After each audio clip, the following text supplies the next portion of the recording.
Heart Warriors, welcome to another episode of Heart to Happiness, where we use our heart to fuel happiness versus things that are outside of ourselves. And there's so much more to it. I don't know which interviews you guys have seen so far, but today we're leading with an amazing, amazing doctor who helps to heal people from the roots of depression. Now, this whole series, we haven't focused on depression because I don't like to shine the light on things that are dark. However, depression is a real thing and it's affecting 20 to 40% of the population now. The doctor that I've gone the other line, she's tuning in from a different country, although she comes from California.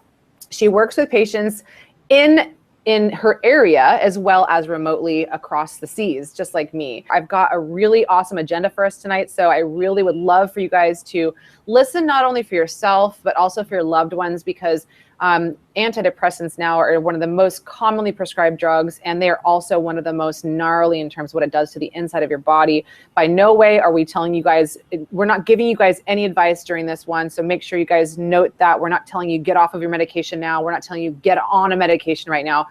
She's simply going to walk you through a lot of the root causes of depression that are not addressed, as well as bust a whole bunch of myths, as well as empower you guys with, if you want to get off medications, and maybe how to tiptoe away from them by addressing the root causes of depression so that you could rebuild and regenerate. So Dr. Teray, thank you so much for being one of our superheroes tonight. How are you doing, sister?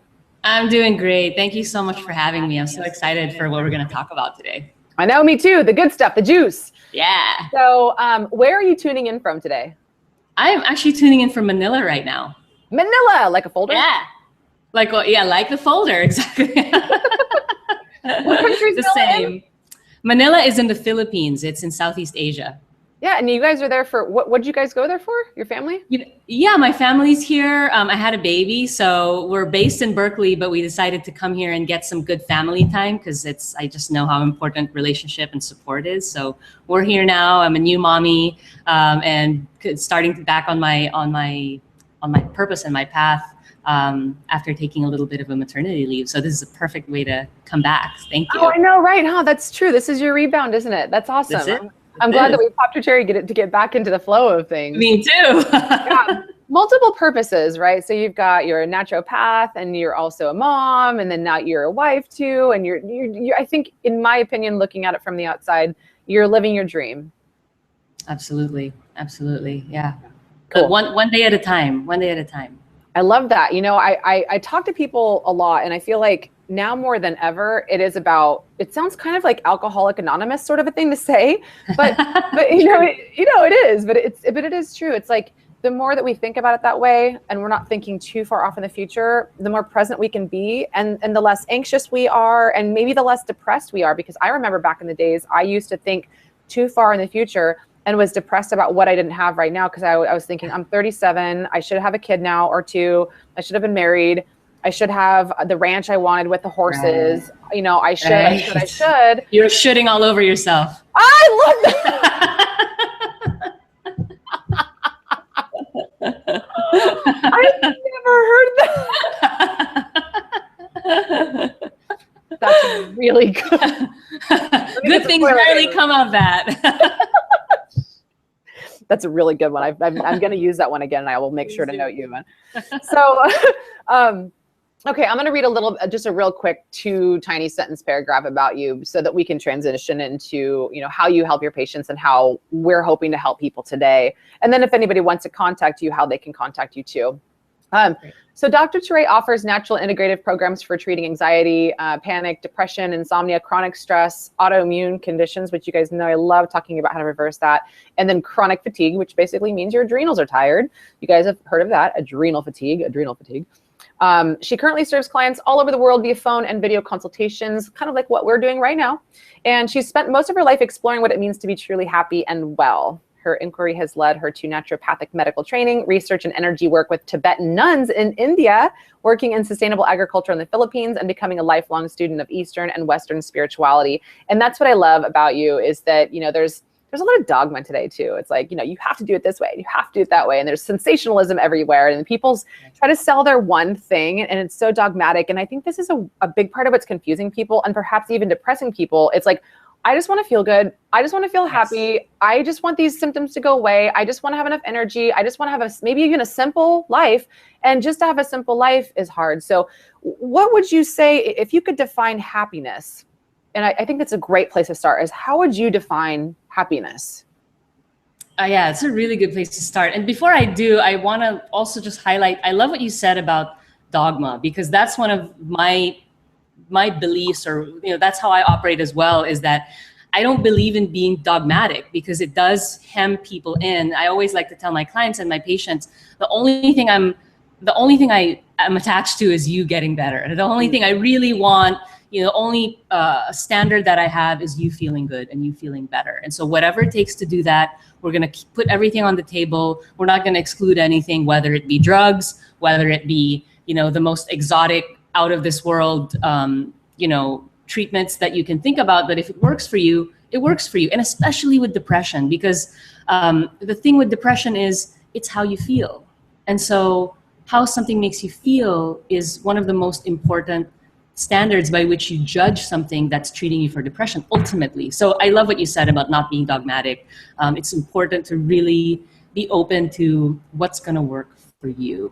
And that means not being anti anything. So Correct. Just wanted to open-minded. I love it. Yeah, just be open-minded, just experiment. Everything is practice. That's why we call it practice. Yes. We practice medicine. It's not, we nail it every time. My medical perfect.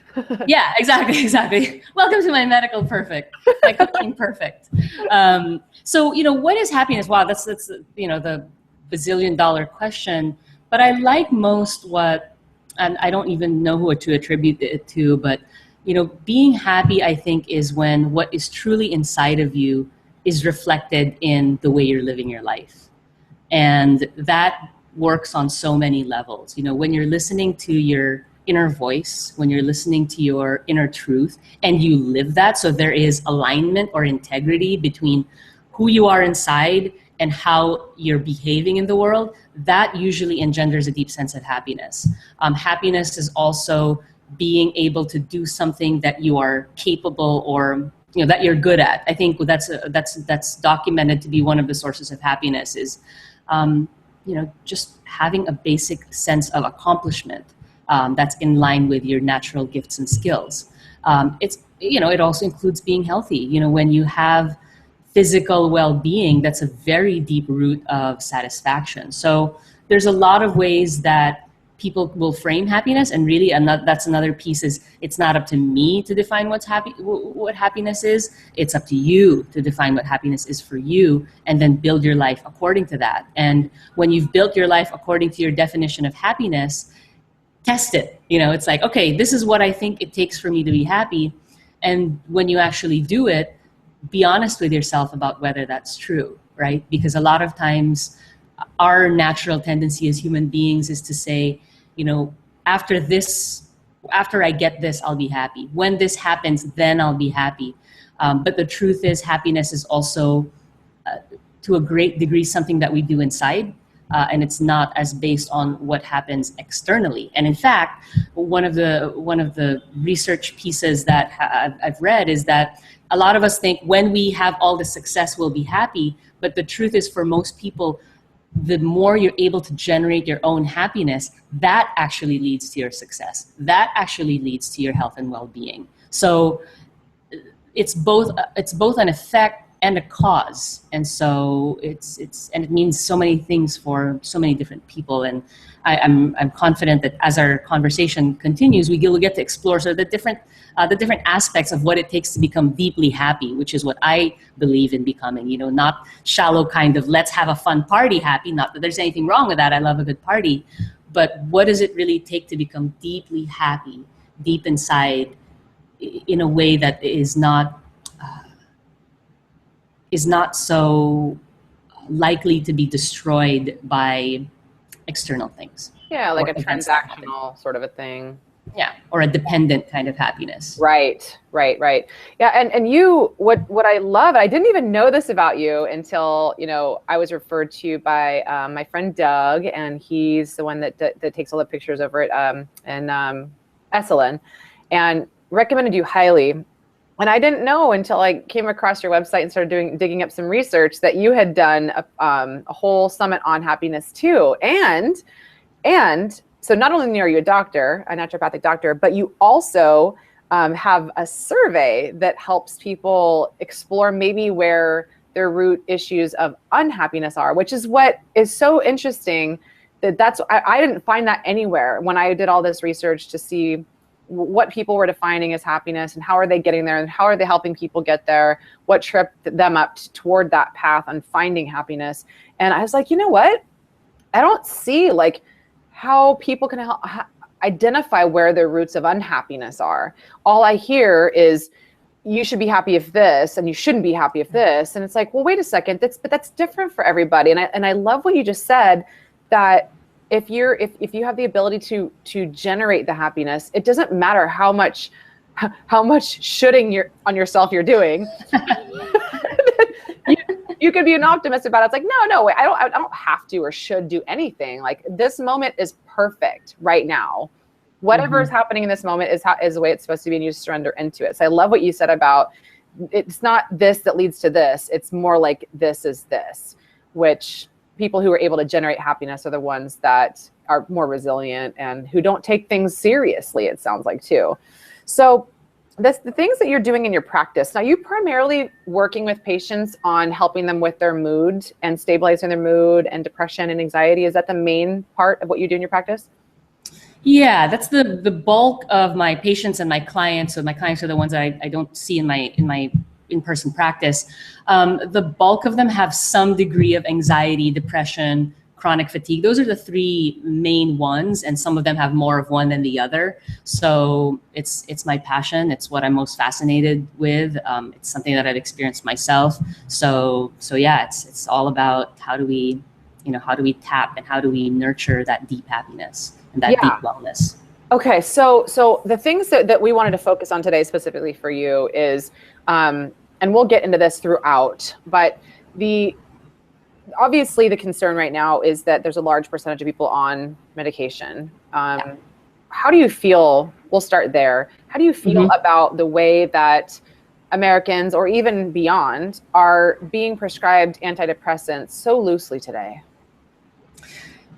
You know, Diane, we're such a medicated society, right? The U.S. is such a medicated society, and that tendency is spreading all throughout the world, right? Medication is an easy thing for doctors to do, especially as doctors become more and more pressed for time. It's an easy fix. There's so much marketing that also goes behind, the use of medication. Here's the thing, there's what I feel about it. What I feel about it is that a lot of times giving someone a psychotropic medication is a missed opportunity. It's a missed opportunity to really find out what is the cause for this person. Oftentimes it's a Band-Aid approach, and many times it's not effective. So that's two things, right? One, it's a Band-Aid approach if it even works. And you know what? There's nothing wrong with Band-Aids. Sometimes you need to stop the bleeding. And there are some people for whom, a medication is really what allows them to make it through this day to the next. And I never want anyone to feel self-judgmental or wrong or shame about that. There's absolutely nothing wrong with that. And at the same time, when you look at the data, when you look at the evidence about how effective antidepressants actually are, it's actually quite dismal. And this isn't new information, but somehow it hasn't quite penetrated the mainstream understanding. I think antidepressants work. There's doctors continue to recommend it. But when a Freedom of Information Act was issued to demand the release of all the studies on antidepressants, it was found that the majority of studies, when the totality of studies was taken, basically the effect of antidepressants was, for the most part, for the vast majority of people, no better than placebo. Wow. And so I'll let that sink in for a second, and then I'll add this other thing, is that the FDA had this information the whole time. They were sitting on it, and it wasn't revealed until the Freedom of Information Act request was used to force them to reveal this information. So there's a level of there's a level of deception that's happening. There's a level of omission that's happening when it comes to what is really the truth about antidepressants. So according to this data that was analyzed, when actually all the studies were taken, see what happens is, studies are done to see whether this medication is effective or not. And then as it happens, the studies that are supportive of the use of the medications are often the ones that are released. The other ones are kept quiet or never published. So it's a very dangerous situation where, we the public think, we're getting the information from the government, from regulatory agencies, but a lot of times we're not getting the complete story.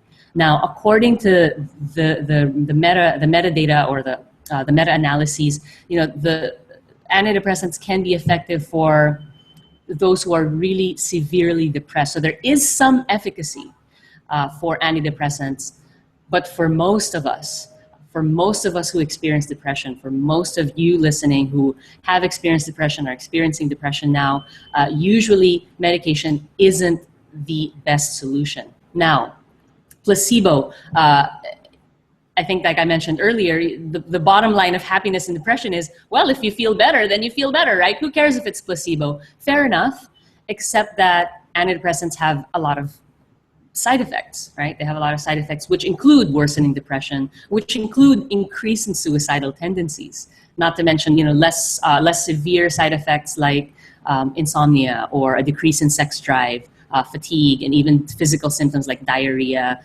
sweating, shakiness, etc. So there's a lot of side effects potentially for weight gain. Weight gain, that's another one.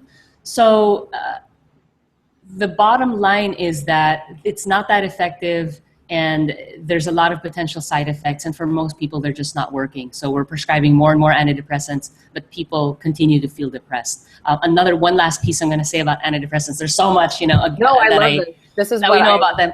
Yeah.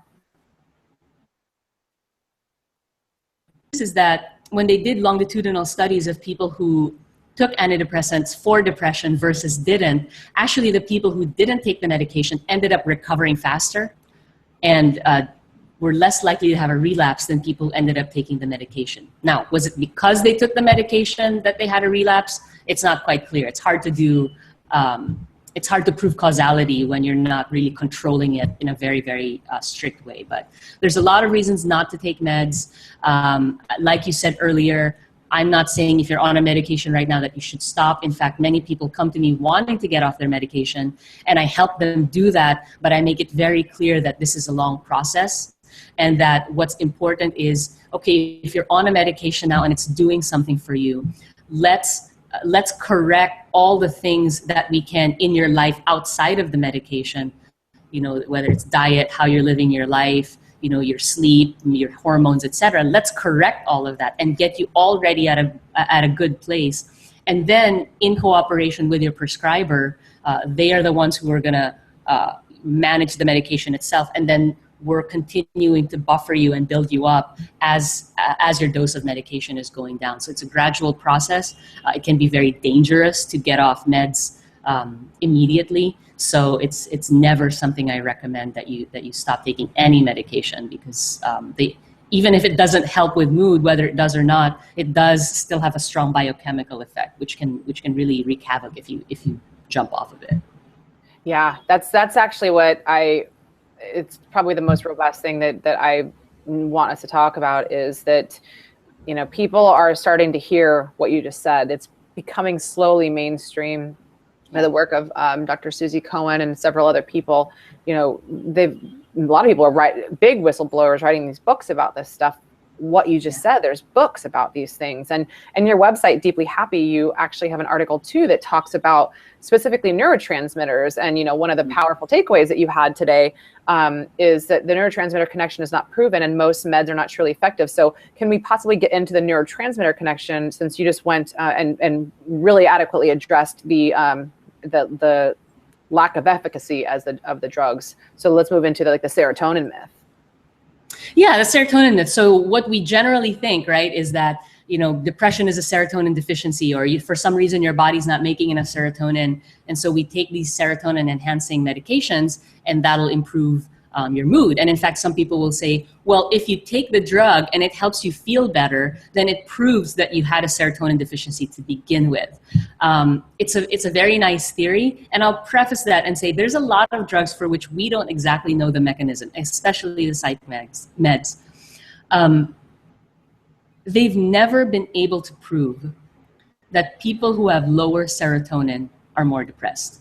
And they've never been able to prove that by elevating serotonin levels, you feel happier. So that's a huge myth that is still perpetuated that has never been proven in any research. In fact, there are some studies that show people with depression have higher serotonin levels than people who are not depressed. Is it a receptor issue? We don't know, but the bottom line is there is no scientific basis at the moment for saying serotonin is what makes you happy, and when you don't have enough of it, that's when you get depressed. Yeah, it's funny, not funny, but just in the medical community, it always seems like it's like you take this drug because you're deficient in something. Like there's something inside of you that your body isn't doing on its own, so therefore you need this on the outside and you need to be on it forever. And it's like, I never look at our body like it's lacking for something. If anything, it needs a little bit more love and less stress. It needs a little bit of, less inflammation, less things to do, less negative thinking, less of a crazy busy schedule, less, breathing in chemicals and the liver getting overwhelmed. And we'll talk about all of that today too. But how did this serotonin deficiency, and maybe you could even, for the listeners, kind of dumb it down a little bit. What is serotonin? And specifically, what does it do in the brain as well as outside of the brain? And then getting into, if you do take SSRIs, then what does it do to the serotonin outside of the brain? And then how did this whole serotonin myth start? So it's kind of a three-part question. Yeah. First, I'll respond first to one of the things you said, which was, I think sometimes we are deficient in things. Like we can be deficient in nutrients, we can be deficient in omega-3s. So, there are deficiencies there, but the important thing is, are we really treating the cause, right? And so that's what I meant. Yeah. So are we really treating the cause? That's the important piece there. And the cause can be biochemical, it can be emotional, it can be social, etc. Now, how did the serotonin myth begin? I believe, now I'm going to grasp at this a little bit, but what it was is there was a single study or observation that a certain substance was given to a certain group of people, and it decreased their serotonin, and it was found that those people then became depressed. Right? I believe that's how the connection was made. And so based on that, they said, oh, we decreased the serotonin. This drug appears to decrease serotonin. The people then became depressed. Therefore, the depression was because it was a serotonin deficiency. So based on what they found at that time, it appeared to them that the serotonin going down was correlated with their mood going down. Now, later on, as we've said, the studies they weren't able to replicate that. They weren't able to really prove that convincingly. But at the beginning, there was some finding along those lines, and I could be getting the details a little bit off, and I can send you more. I can look back into it, sure, in case I'm getting it a little bit inaccurate. But it's something like that, right? It was a singular finding that they then extrapolated into medication. And here's the interesting thing: is that the antidepressant medications, the selective serotonin reuptake inhibitors, which are either the Prozacs and the Zolofts, they were first given to people who were severely depressed, and they were effective for those people. And the studies, the meta-analysis, do bear that out. So for some reason, severely depressed people do have a response to antidepressants that is above placebo. So that's where it started. Now, what were the other two questions? Oh yeah, sure. So the other one is just basically just in a quick sentence, what is serotonin specifically? What is its role in the body, in the brain, and what is its role outside of the brain? And when we do take SSRIs or things that modulate the mood, what happens to the serotonin outside of the brain, like in our gut, for example? Well, that's a really good question. So serotonin is a neurochemical, or it's a neurotransmitter. It's an amino-based neurochemical that has a lot of functions in the body. It has an effect on our digestive system. In fact, that's why when you have too much serotonin, you can have diarrhea, cramping, that sort of thing. It seems to affect muscle tonicity. So people who have excess serotonin, like if you take too much SSRI, you can have muscle spasms. Its effect on the brain, again, we're not 100% sure, because we used to think that serotonin caused happiness, but that's not, again, that hasn't been borne out. So there's a lot we really do not know. But what we do know is serotonin exists. It's a neurochemical. It does have a biochemical effect on multiple organs. What exactly its role is in happiness is not proven. The jury is still out. Yeah, that's just bizarre to me. Yeah, go ahead. No, it's just I just get so perplexed whenever I've been hearing story after story after story, reading article after article after article, and just hearing the same thing. It's like, how have we gotten this far and trusted this easily when we haven't been able to prove anything? How have the FDA and the pharmaceutical agency, how have they been able to take this far with like no proof? Mm-hmm. If this is happening here, what else is happening, with other treatments and things? Right. I mean, to be fair, the thing with medicine is that if you wait until everything is proven beyond reasonable doubt, you wouldn't have much advances, right? A lot of medicine is really experimentation. A lot of surgeries, a lot of ER procedures, they haven't been subjected to double-blind placebo-controlled studies because some of them you just can't. Part of it is the nature of medicine where, I'm a doctor. I look at something, I think if I do this, then that'll happen. And then I try it, and then it seems to work for my patients, then I keep doing it. And then I teach the people who are, who learn under me that this is the way we do it. So that is really a way that medicine has been practiced, for millennia, right? Before we even started doing scientific trials. Now, it becomes problematic when the procedure or the medication is actually doing harm. That's what I mean. Yeah, and so on one hand, it's like, let's not demonize, medical practice, but at the same time, let's be critical and really assess it. And that applies to both medication as well as natural treatments, right? Yeah. Now, the nice thing about natural treatments and functional treatments is, the way I practice and the way functional medicine practitioners like you practice is that most of the things we do not cause harm, right? It's always towards building up the body, supporting the body, and the side effects are little to none. And so, we can feel confident that we can try these and we can apply these to our clients safely because they tend to be very gentle. So that's the difference, is that when you're using something that has the potential to harm, you better be sure that you're using it appropriately. You better be sure that you're using it, and that's the best thing you have to offer the patient or the client. If you're not exploring safer approaches that not only improve the symptom you're talking about, but also improve the body as a whole, right? Like that's the thing with a lot of drugs, is that they're very powerful. And so even if they work, it's like, the way I look at it is they put a lot of pressure on one part of the system. And when you put a lot of pressure on one part of the system, it's usually a suppressive it either suppresses something or it turns up the volume on something. The body is always going to try to compensate for that. So, if you're causing other parts of the body to not work well for the purposes of pressing this button really hard, A, you have to make sure it really works, and B, is that really the best you can do? Right. And I think there's parts of me that are somewhat mama bear and protective, because I see. Yeah, and that's where this comes from, is the frustration and the passion that I have for my loved ones. And a big part of why I started this whole summit is because, friends, boyfriends, ex-boyfriends, siblings, relatives, new friends, like coworkers. There's just this long list of people who have been prescribed them, who've been on them for a long time, who've shown me before pictures, or who've told me what their life was like before and how they kind of feel zombie-like now, or people like my mom who went in and just said that she had some sort of, it was like a little bit of menopausal symptoms. And instead of, questioning, let's look at your hormones and see what's going on, and maybe we can help out with that.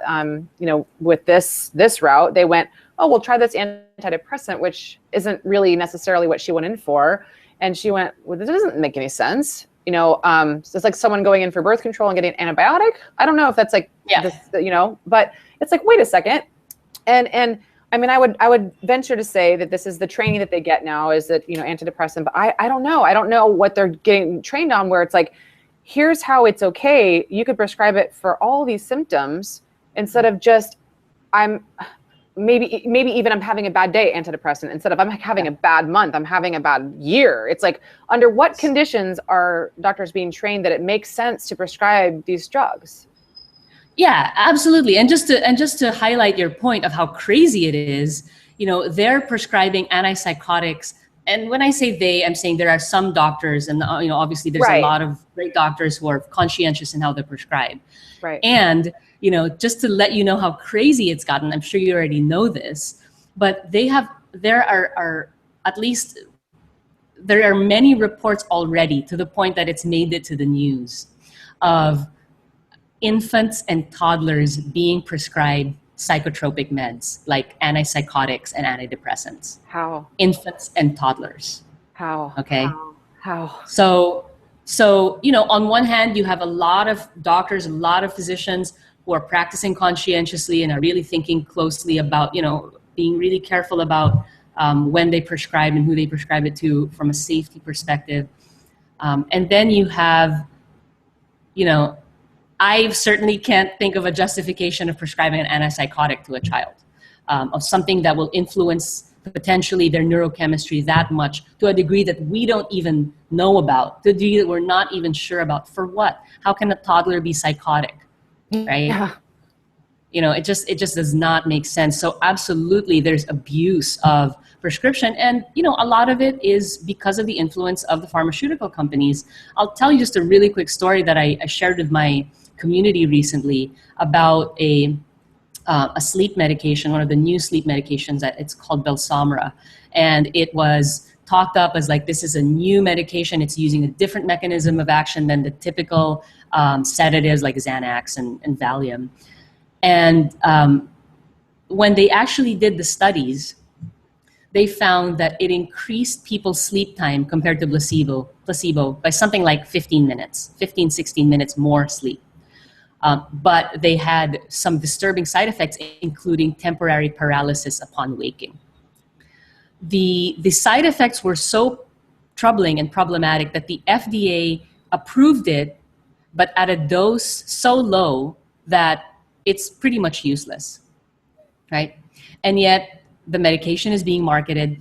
There's tons of TV advertising. Of course, doctors get a lot of promotion from drug representatives. There's websites that are unbranded that are kind of like, let's help you with your sleep type websites. And this drug is on track to be one of the best-selling drugs within this coming decade. Whoa. It's a drug that is not that effective, has some really dangerous side effects, and is even actually at a dose which makes it virtually useless. So wait, you're saying that after they pulled back and approved it for a lower dose, the higher dose is what gave them 15 extra minutes, but the lower dose is not really giving them that? Basically the dose that they approved it at is basically a dose that has almost no effect. Well, what's the point then? What's the point, right? And yet it's a huge blockbuster selling drug because of marketing. And like you said, the side effects of taking, mood stabilizing drugs, prescriptions like we're talking about, is having sleep issues. And so people then, this is where that one t-shirt, I take this to cover my this, to cover my this, like everybody, I swear people have tagged me on that picture so many times on Facebook and stuff. It's like, yeah, I know. And we pride ourselves on helping people get off of medication to empower their body by helping them, boost their adrenals back up again, because that's a big part of this, is that, it the chronic fatigue, and that's what we can get into next, unless you had some other points about this prescription drug. That what I love about what you do. Okay, cool. And your second point is to heal depression or anxiety naturally. It's essential to identify the true cause whether it be physical or chemical or spiritual, relational. I mean, there's so many different things that can contribute to our mood disability, whether it's a momentary thing or a long-term thing, and if it's inflammation or chronic fatigue. Sometimes just being tired, like chronically tired because you're overworking yourself, can lead to depression. And I've felt that before too. I'm sure you probably have too. It's like, oh yeah. Or like moms, I know like a lot of moms deliver babies and then they have the postpartum depression because their adrenals are so shot, and then they themselves are on, antidepressants. So let's get into some of the potential root causes of these, mood disabilities. Maybe a little bit of your story, maybe a little bit of, what the general population, maybe a little bit of your personal practice and stories that you'd like to empower us with. Okay, yeah, sure. It's always about finding the cause, right? One of the central principles of naturopathic medicine, and really all good medicine, is to find the cause and treat the cause, right? And of course, to do no harm. The thing with depression is it's emotional, right? There's a very strong emotional component to it. And when you have it, and it's basically, we can put it in the category of chronic diseases, right? There are acute diseases, there are acute conditions that need immediate suppression, right? If you're bleeding out, if you're having a heart attack, if you have a broken bone, you need to control that immediately. And conventional medicine is great for that. Drugs are great for that. When you look at things like anxiety, depression, chronic fatigue, even the more serious mental illnesses like psychosis and schizophrenia, these are long-term, long-standing problems. And what that usually means is when you have a chronic issue, there are several things in the body that have broken down in such a way that they've allowed this weakness of the system to emerge. And so when I'm looking at someone, or when you're looking at yourself, right, and you're experiencing depression, and people experience depression in many different ways, right? For some, it's like that classic deep unhappiness. For other people, it's irritability or a very negative thinking, feeling of hopelessness, thinking about death a lot, being very, very low in motivation, crying all the time. So there's lots of fatigue. There's a lot of ways in which people experience depression. The most important thing to look at is, why is this happening? Why might this be happening? In fact, when I talk to my clients and when I talk to my patients, at some point I always ask them, what do you think is the cause? Because sometimes people already have a sense and they know what it is they're reacting to. And so it's very important to really look into yourself. So what are the ways in which we find the cause? Now, you mentioned earlier that I have this happiness archetype assessment. Now, I devised that because based on my own experience, just really briefly, I had been depressed myself. I was depressed enough to really be contemplating, how I would end my life. And really, it was only, it was only the presence of my loved ones and knowing that I was loved by people, my husband, my mother, and I thought, I cannot do this to them. I cannot have my husband walk into our home and me be dead. I couldn't do that. It was that gruesome imagery that stopped me, right? Because it was that severe for me. But when I decided that I wouldn't be able to do it, the question I asked myself was, when was the last time I was deeply happy? And that's a really good question to ask yourself. If you're experiencing depression, if you're experiencing severe anxiety, when was the last time you felt deeply happy? And again, deeply happy is that deep sense of contentment, of satisfaction. It's something you feel all the way through, right? It's not something that feels very superficial. Or conditional. Like it's when I had this high-paying job, and it was when I was married, and then now I don't have a high-paying job anymore, and I'm not married. Right. It's situational. Yeah, and you know what? And maybe that's what it is. It's like, well, I'm depressed because I'm out of a job, and that's understandable. And therefore you have something to work on. But when I ask that question usually, and I ask people to really check in with themselves, when was the last time you were deeply happy? Sometimes you have to reach pretty far back. Yeah. Sometimes it's to childhood. because I think there's something instinctive in you that gets it when I say deeply happy, that it's not just the, everything's great, because everything is perfect and therefore, I feel happy for this moment. But that deep happiness, for most people, it comes from a moment in their lives when they felt really connected to themselves. For me, it was connected to spirit. It was a reminder for me that, okay, I'm off my spiritual path and I need to get back on it. So for me, that's a deep source of my own happiness and satisfaction. But the importance of that question, in my experience, is, when you ask yourself, when was the last time you were deeply happy? Number one, it brings you back to what really matters to you. It brings you back to what your infinite source really is.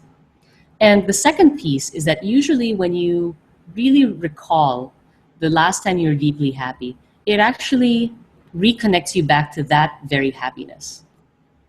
And it reminds you that you actually have the ability to reconnect to your own happiness right now. So, and that's a really important piece in healing, is to remember what it's like to be whole and remember what healing is for you. Because there's no way for me to know if this is the right thing for you unless you yourself know where we're orienting to, right? It's your own internal barometer that really needs to be active in any kind of true healing to occur. So that when you know, okay, this is actually what it's like for me to be deeply happy, I know that because I remembered what it was like. From that point on, you have can use for all your upcoming decisions, all your upcoming choices. Does this activate that same part of me? If it does, continue. If it doesn't, wait a second, right? What options do I have? And so for me, that's the first piece, is reconnecting with who you are, because healing, ultimately, it's self-driven. Can I pause there for a second? Yeah.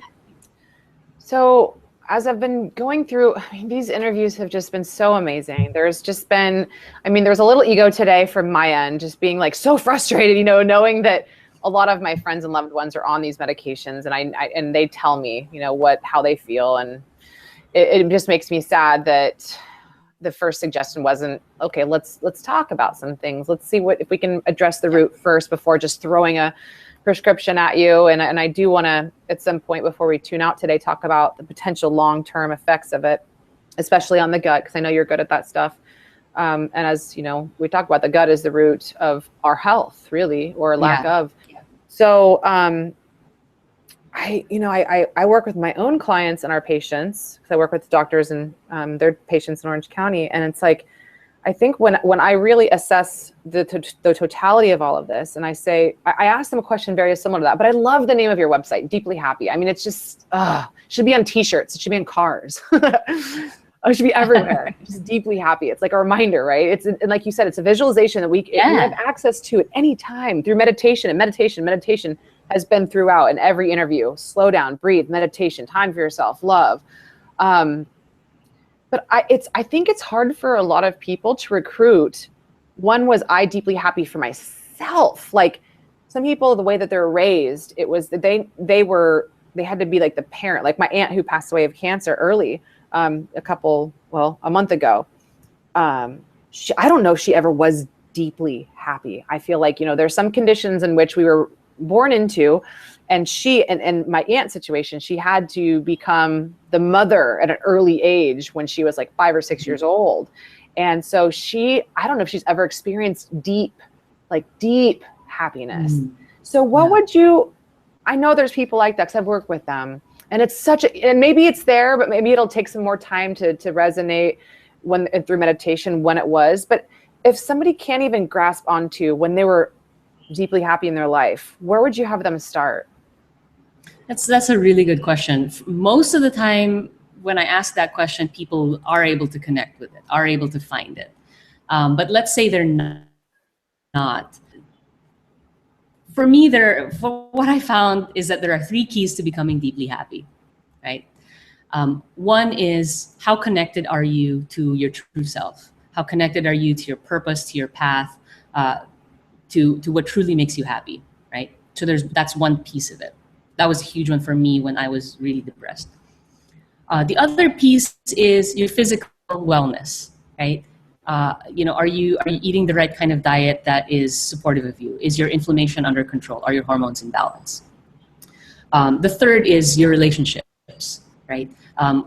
The very now famous Harvard study, in which they followed a set of men for something like 50 years or more, they found that the greatest predictor of both happiness and success, as well as, I think, health, was close personal relationships, warm personal relationships with other people. And, relationships can be our greatest resource. They can be our greatest medicine. And they can also be really toxic for us. Yeah. So for me, it's one or all of those in somebody. And in fact, when we set out to start working together, I have all my clients take the happiness archetype assessment, because it's a good way to orient yourself and orient themselves so that they actually get a picture of in what aspects of my life am I strong? Where are my resources? Where am I able to easily derive happiness and satisfaction and well-being? And what are the parts of my life that are actually draining me? Yeah. The nervous system and the gut and the inflammation connection. I would love for you to speak about some, inflammation, because inflammation is the root cause of disease. Gut is, if your gut's not healthy, you're not healthy. So can we talk about like roots and within your diet, within your lifestyle, heavy metals, the air we breathe, the thoughts we think, even sometimes, a lot of the times, can cause inflammation in the body that actually could be just simply the brain inflammation that is depressing us. I'm glad you highlighted that, because we talked about how we've never been able to prove a correlation between neurotransmitters, serotonin, and mood. One of the biochemical markers that we have associated with depression is inflammation. So there have been a couple of studies now that have shown that people who were depressed and also had an elevated marker of inflammation called CRP, which I know you're familiar with, C-reactive protein, and for the benefit of our participants, those C-reactive protein is traditionally used as an inflammation marker for things like heart disease and other chronic conditions. But they've also done some studies in which they look at it as a marker for, so someone's depressed, a group of people are depressed. Among that group of people, there are those who have that elevated CRP. In other words, they have systemic inflammation. For those individuals, when they added an anti-inflammatory medication, one of the prescription meds, to their treatment plan, they had a stronger response or a better improvement of their mood. And also their CRP went down. So inflammation is really the emerging target for all chronic conditions, as you know. So in the same way that it's totally out of date now to address cardiovascular disease just as a heart problem, right? Any doctor will now tell you, oh, it's not just the heart, it's the whole body, it's systemic inflammation. In the same way, depression and other mental illnesses need to be looked at as a systemic issue. So then it behooves us to go on an anti-inflammatory path. So there's a lot of ways to do that, right? So there are foods that are anti-inflammatory. There are practices that are anti-inflammatory. But here's my favorite thing to talk about when it comes to inflammation, because obviously, Diane, there's so many things that can trigger inflammation. The reason is that inflammation is a healing process of the body. Yes. Right? So if we don't have inflammation, like if you and I had zero ability to cause inflammation, we would quickly die, right? Mm-hmm. Because no inflammation, firefighters. Yeah, no firefighters. Inflammation is the process that the body uses to heal anything. Because inflammation is bringing blood flow to that area. It's bringing immune components to that area. So we need inflammation. What happens in chronic disease is that the inflammation is out of control. Now, why does it get out of control? Many, many reasons, right? So there's diet, lifestyle, stress, and so on. But here's a really powerful thing to remember. When you start to get stressed out about oh my God, I got to get my diet perfect. I have to, control my environment because there's so much pollution and there's so much heavy metals. And, if you really think about all the things that can attack your body and all the things that can make you ill, you'll make yourself even sicker because you're just going to freak out and be like, I want to control everything and have my diet be pristine and all that stuff. But my passion is mental health. My passion is wellness. And so what I like to remember is this incredible finding that was made in recent years, that the vagus nerve, right? So I'll explain a little bit about the vagus nerve. So the vagus nerve is a nerve that runs, down the neck and throughout all the organ system, right? It's one nerve that wanders around. It's a vagrant, right? It's a vagus nerve. One of the things that was found on accident was that when the vagus nerve was cut, it increased inflammation to all parts of the body. And similarly, when the vagus nerve is activated, it reduces inflammation. So much so that vagal nerve stimulations, basically like a pacemaker that they put on the neck to stimulate that nerve from the outside, has now been used to heal or to drastically reduce the symptoms of very severe autoimmune conditions like rheumatoid arthritis. So some very, very promising studies in which people on multiple medications have been able to get off of them simply by stimulating the vagus nerve. Wow. Without any change in diet, without any change in anything, right? So is there other ways to stimulate the vagus nerve other than... There are. Yeah, there are. I'm glad you asked, right? Yeah.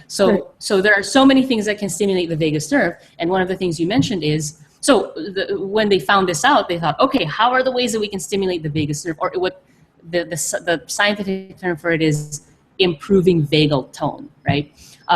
One of the things they found to improve vagal tone is to practice a type of a progressive relaxation or kind of meditation. In other words, and here's why. The vagus nerve,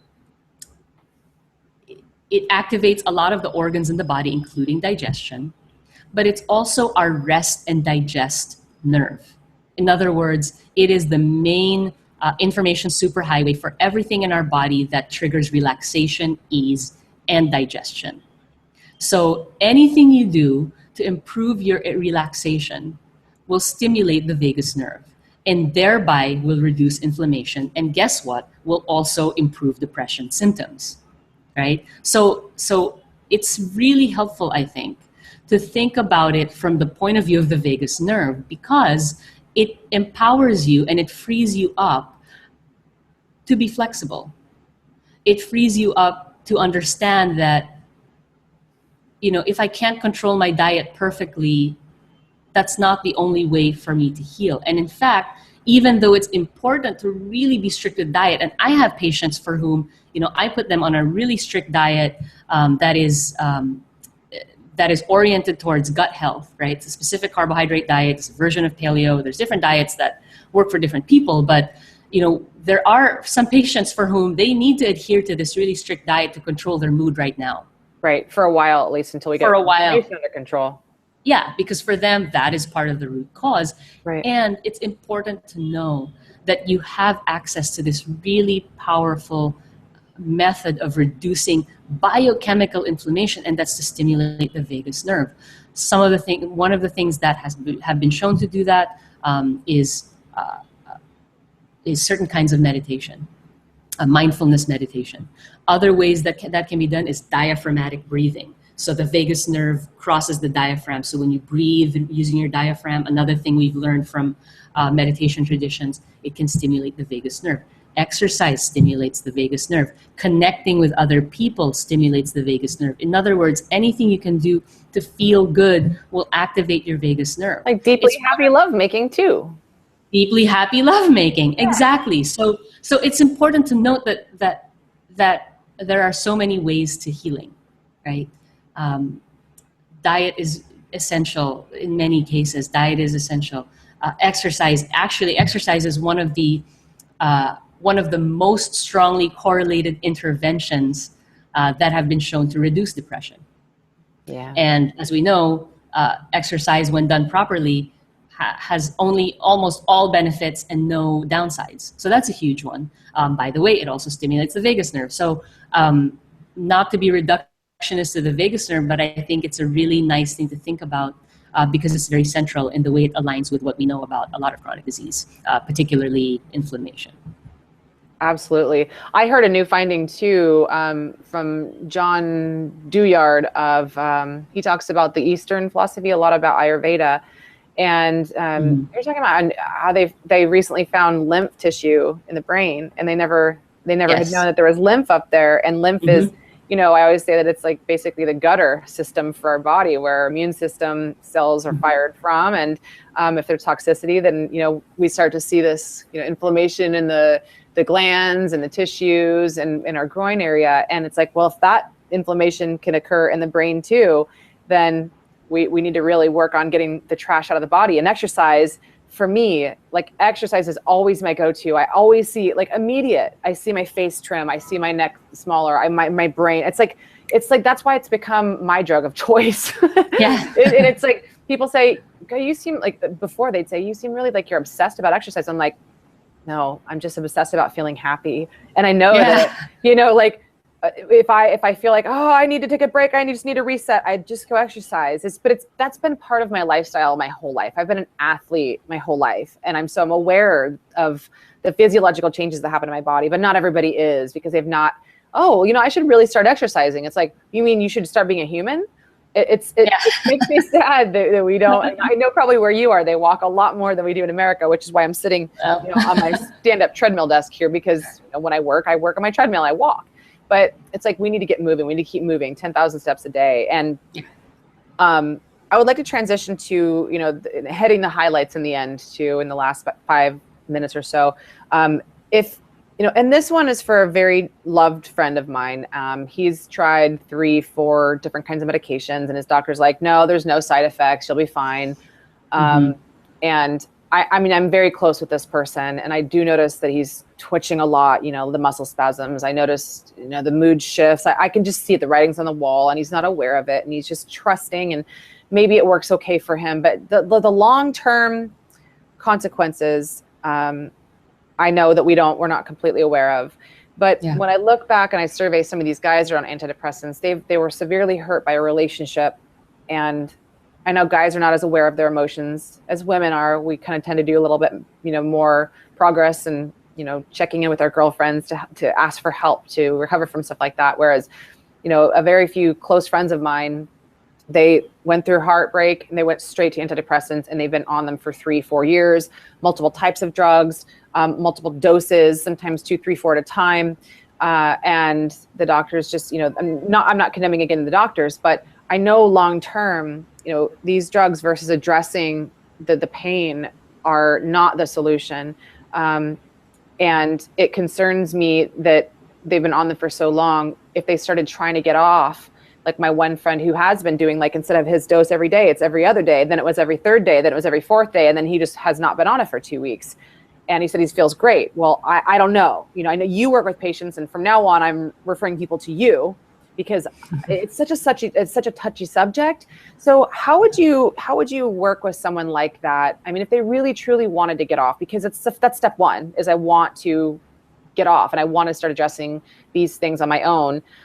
Is I would like to get off of these things. Can we put together a plan? So what kinds of things would you pave for them? If, like you said it already, starting to work on the outside stuff, getting, their happy affairs in order around them. And then how would you tiptoe them off of the medication, and what things have you seen work? And maybe I've even heard some people say that they've had to take teeny tiny fractions of micrograms off of the removal, and when they first start getting off of them. Yeah, it really varies. There are, to be fair, there are some people who can just stop their medication and have no bad effects from it. There are people who are that way, and you don't know that you're going to be that person. And so again, it's always something that you do, with the guidance of your prescriber and someone who can supervise you in doing that, because you could be one of those people who easily transition off. You could be someone for whom the withdrawal symptoms are worse than anything you've ever experienced before. And they can be dangerous. You can have psychotic episodes. So caution is the number one it's the number one principle, right? Especially anytime we're dealing with powerful medications, you're always very cautious. If someone comes to me and they say, I want to get off my medication right now, again, I refer them back to their prescriber because I don't do the prescribing. And we always preface it with, ideally, let's wait until you're feeling better for it to transition. Now, you mentioned someone, for example, who's undergoing or who's presenting with twitches or muscle spasms after being put on the medication. For me, that's very troubling. If I had a patient or a client who came to me with those kinds of symptoms that started after they started taking their medication, I would immediately refer them back or even send them to the ER depending on how severe the symptoms were, because twitching and muscle spasms can be a sign of serotonin syndrome, which can be very dangerous and sometimes fatal. So those kinds of symptoms are not to be taken lightly. They are to be immediately addressed. And in those cases, usually people need to be off the meds immediately. But again, this is something for a medical person to assess. Right. So when someone does start to get off their medication, now remember, for example, let's talk about the serotonin supportive drugs, the serotonin reuptake inhibitors. If someone begins to step off of that, again, the more gradually, the better. One of the things that we can do is to sort of buffer or soften the edge by bringing in amino acids that have a relationship with the serotonin pathway. So for example, 5-HTP and tryptophan feed into the serotonin pathway. So if someone's coming down on their medications and you give them some 5-HTP and tryptophan, it can help soften the come down so that the withdrawal symptoms are not too strong. So there are, for example, if someone's trying to taper off their anxiety medication, which often activate the GABA pathway, compensate for that potentially by also gradually increasing their dose of GABA or L-theanine, which is sort of a similarly acting natural substance. And that's the piece that most directly addresses the neurochemical withdrawal that can happen. And again, that's to be done ideally after diet it has been taken care of, when sleep is already in hand, when they have a good exercise regime, when they have a good therapist on board. Yes. I mean, therapy, there's a reason why therapy is used. It can be incredibly effective. For some people, it's just a question of, they need someone to listen to them. They need to admit their truth to somebody, whether it ends up being to me as their doctor, as their coach, or to their therapist, or to their priest, or to their friend. You need to be known. We need to be seen. We need to feel accepted. We need to feel loved. And it's, especially for men, there's a huge stigma on men becoming vulnerable in our society, in most societies, right? Brene Brown tells this great story, and Brene Brown is someone who talks a lot about the power of vulnerability and how it's such a healing thing for us to be able to be vulnerable to each other. One of the things she likes to talk about is at one of her lectures, her book signings, a man comes up to her and says, I noticed that you don't talk about how this is for men. And she said, well, I don't study men. And he said, well, that's really convenient and she said, well, what do you mean? He said, I'm here with my wife and daughter, and they love me and they love your work, but they would rather see me die on my horse than admit that I'm too weak, than admit I'm too scared. And I think that's true. For women, we have our different, the things that plague us are different.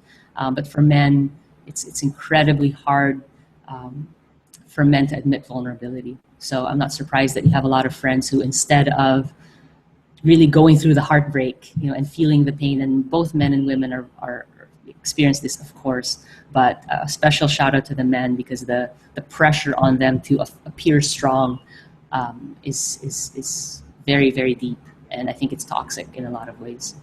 Absolutely. It's what led to one of my most recent breakup, actually, is he the vulnerability piece, and it's just what I see. And I see trends, and that's when I start talking up about things, is when I see it as being a chronic issue, as the emotional. I think it's the most courageous thing in the world for a man, or anyone for that matter, to say, this is how I'm feeling, and I would like to talk about it, and I want some support. I think it's the sexiest thing to do. And I love Brene Brown, and I didn't hear what you just said, so I'm going to go Google that and listen to it tomorrow morning before my other 3 interviews. But I everything that you've talked about today, I think, I mean, if you could sum this all up, I mean, we talked about the 3. I mean, we've covered everything. So I'm so happy with today's interview. If you could sum up a starting point for someone, and I have your top 3s here, and I'll summarize them, and then you can perhaps lead the way in concluding. But the 3 powerful summary takeaways, and I had to close my Word document because my computer was acting funny, so it's on my phone, is the neurotransmitter connection is not proven, and most meds are not truly effective. And to heal depression or anxiety, this is number 2, to heal depression or anxiety naturally, it's essential to identify the true root cause, whether it be, and there's multiple root causes, right? So what is your root cause? And then a good place to start is determining your happiness archetype. That's on your website. So you can go to deeplyhappy.com to determine that. And actually, I did that test, and it was really cool, because I don't know if I would have taken this before, if it would have been different, but I took it the day before I was supposed to interview you, like a week and a half ago. And I was like, look, I'm actually pretty happy. Like, I scored the same in all of them. I was like, I don't really think I have that much unhappiness right now, except for I would love to have, a family and stuff. So that could come next. But that, I felt the questions on there were great. So maybe you can conclude with your summarizing those top 3, the most powerful takeaways that people can take with them today.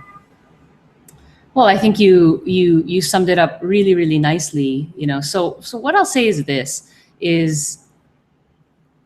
I think the most important thing for those of you who are watching us here and you're experiencing anxiety, experiencing depression, and you're really, really in a deep, dark place, is number 1 is to know that you're not alone. And one of the hardest parts about depression is when we experience it, we experience shame around it. And because of that shame, we go inside and we hide away, and it makes things worse. And so if you're really in a difficult spot, right, reach out and connect, because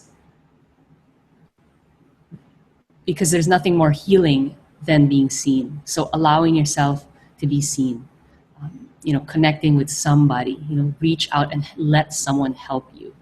That's the most important thing that I want to share, because there's a lot of danger in keeping things too deep inside. It may be that where you have to connect is to spirit, right? So for me, that was huge for me. So that's number 1. Don't go it alone. Get help, get support, whether it's from a professional or from someone you love and someone you trust. Especially if you feel like you're in danger of hurting yourself, please reach out to someone. The next piece I'm gonna underline is engage in a sense of curiosity about what is going on. Why is this happening? What are the circumstances that have led to this? When was the last time I was deeply happy? What are the pieces that need to be reinforced in my life? That's why I like everyone to take the happiness archetype assessment, because it just helps you. It just puts in front of you what actually is strong in your life and what actually needs to be healed. For some people like you, Diane, you know so much. You've taken such good care of yourself. You have so much knowledge. So I'm not surprised that your visionary score is high, your body-wise score is high, and your tribal score is high. That means you do the work to really make sure that you're taking really good care of yourself and probably have a pretty good sense of well-being. If you were depressed and all of those things were high, I would be very curious about how does that line up. We'd have more of a conversation. For most people who take the happiness archetype assessment, it really emphasizes to them, oh, this is true. I'm actually high on being a visionary, meaning I know my purpose, I know what I'm here to do, but I'm not taking care of my health. Or I've isolated myself from other people, or in contrast, I'm so tribal, I don't take care of myself, or I'm so body wise, I'm so focused on physical health, but I'm not good at connecting with others. So, right? That's so common today. Yeah, and so it's developing a sense of curiousness, right? And this is something that is very close, I think, to, for example, what Pema Chodron talks about. She's a Buddhist nun, for those of you who aren't familiar with her, but just to have a sense of like, what's going on here? Become a scientist in your own life. Observe, see what might be going on, and then take some steps to feel better. Just take that next logical step, right? It's easy to get overwhelmed when you're trying to solve a big problem or something that's been going on for a long time, because there's people like me who are saying you can do this, that. There's a lot of information you get from all sources, your friends, your family, your doctor, the internet. So bring it down to, okay, what is the very next thing that I need to do right now? Is it simply just to lay down and rest? Is it simply just to take a shower? Is it really to have a meal? Is it to call up that practitioner who I think can help me, and just to see, are they the right person for me? Just focus on the very next step you need to do, and the next steps will unfold, unfold naturally. Don't, I'm not gonna say don't get overwhelmed, because that's very difficult to do. Right. But I just want to remind those of you who are feeling overwhelmed that all you need to do is just take the very next logical step. Good. Because there are so many steps that you can take. Carolyn Meese, who's a medical intuitive, said, you can never be truly healed except in understanding, or until you understand that healing is a lifestyle. So when you understand that this is not something that's going to happen once and then I'm done, right? It's something that you're going to have to practice every day. It's something that you're going to have to work on every day. And many times you're going to fall short of what you think you should be doing, or you're going to forget to do this, or you're going to forget to do that. So the next day you just begin again. Nobody is ever at a static, I've made it, there's nothing I ever have to do to maintain it, I'm good. That is not life. We're all constantly failing in small ways. We're all constantly course correcting. So I just want you to remember that. When you look at other people who seem like they've got it all together, back to your point, Diane, about AA, don't compare your insides to people's outside. Don't compare your life to people's Instagram feed or their Facebook, or their Facebook timeline. We're all showing the best parts of ourselves, but the truth is we're all broken. We're all hurt. We all feel pain. We all struggle. Every single one of us is insecure. So just remember that, and just keep going. Just keep doing your best and begin again. Every day, begin again. I love that. Yeah, that's powerful. That's liberating.